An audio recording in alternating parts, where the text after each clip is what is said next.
All right, today we're going to unpack a story that really hinges on a father, a son, and a totally impossible choice. It's this incredible narrative woven all through history about sacrifice, prophecy, and a figure known as the promised seed. So, where do we even begin? Well, our whole investigation kicks off with this ancient, super provocative question from King Solomon. It's a riddle, right? Tucked away in the book of Proverbs, and it kind of hints at this massive mystery that echoes for centuries. Who is God? And get this, does he have a son? Yeah, we're going to treat this just like an investigation. We'll use the King's Riddle as our jumping off point to unfold a story that spans generations, powerful covenants, and finally zeroes in on one pivotal figure. Okay, so let's just ask it straight up. Does God have a son? The fact that Solomon asks for a name, well, that implies he foresaw a specific person, a figure of just immense significance. I mean, what could that possibly mean? Now, this whole perspective we're about to unpack comes from a specific book, The Lamb, the Cross, and the Water, by an author named Daniel N.B. Lamptey. So, just to be clear, for the next few minutes, we're stepping into his interpretation, just to see where this fascinating take on the story leads. So the first thing the author does is kind of redefine what sonship even means here. We're not talking about a son born in the way you and I think about it. Nope. Lamptey argues this is about a son of divine purpose, not of flesh. Someone who was an eternal part of God's plan, chosen for a mission that no one else could ever fulfill. And to really get a grip on this divine mission, we've got to rewind way back to one of the most intense, dramatic stories ever told, that unthinkable test Abraham faced on a lonely mountain. This is where the mystery really starts to deepen. See, in Lamptey's view, when God told Abraham to sacrifice his own son Isaac, this was so much more than a loyalty test. It was like a prophetic drama playing out on a human stage, a preview of the day God himself would offer his own son for the world. I mean, can you just feel the tension in this verse? Just imagine it. The silence on that mountain, a father's hand raised, a son's life literally hanging by a thread. This is the absolute peak of surrender and obedience. And this is where we get to a really crucial idea: sacrifice in intent.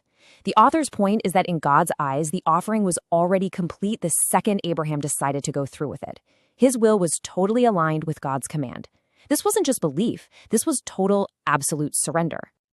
But of course, the story doesn't end there. Not even close. Right at that critical moment, the whole narrative just pivots. And that altar, it becomes something else entirely. It becomes an altar of prophecy. And then, bam, a voice from heaven shatters the silence, a divine plot twist. The knife doesn't fall. Isaac is safe. The tension just breaks, and what was supposed to be a place of death becomes a place of a divine encounter. You know, this moment had to be completely life-changing for Isaac. He wasn't just some passive victim here.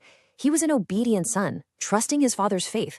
It was right there, on that altar, that the spiritual baton was passed directly from Abraham to his son.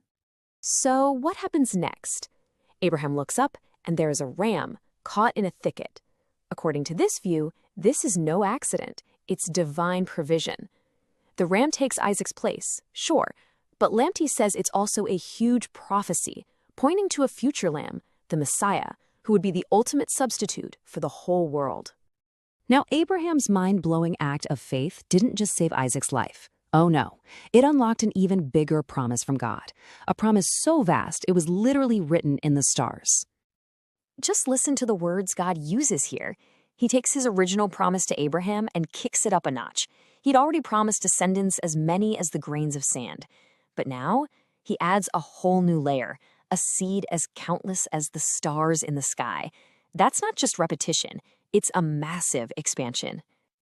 And this is a really key distinction the author makes. You've got the earthly seed, the sand, which represents Abraham's physical family line. But then there's the heavenly seed, the stars, and that points to a spiritual family, one brought together not by blood, but by faith in the Messiah, drawing people in from every nation on earth.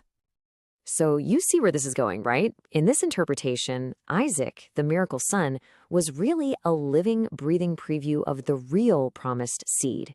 He was the earthly blueprint for the heavenly reality, the Messiah, who wasn't conceived by human will, but by the direct will of God. All right, this brings us to the home stretch of our investigation. This is where all these different threads, the riddle, the sacrifice, the promise of two seeds, all start to tie together, right in the very first lines of the New Testament.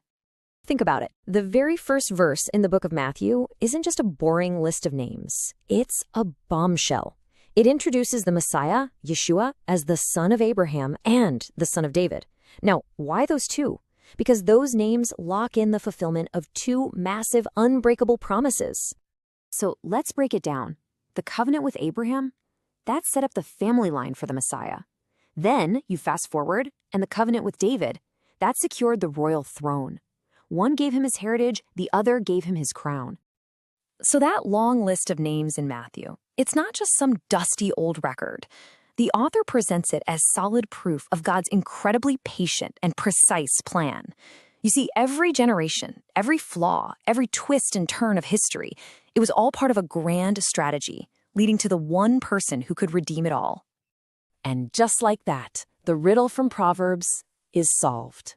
The name of the Son, the one King Solomon saw in a vision, it's finally revealed. According to Daniel N.B. Lamptee's interpretation, the Son's name is Yeshua, the Messiah, the ultimate son of Abraham. And that leaves us with one last powerful thought to chew on. Abraham was put through the ultimate test, and he came out the other side with an eternal promise.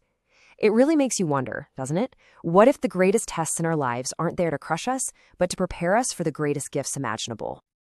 Look, if this breakdown got you thinking and you want to dive deeper, the full argument is right there in the book. It's a seriously thought-provoking read, and I highly recommend checking it out. You can find it on Amazon.com.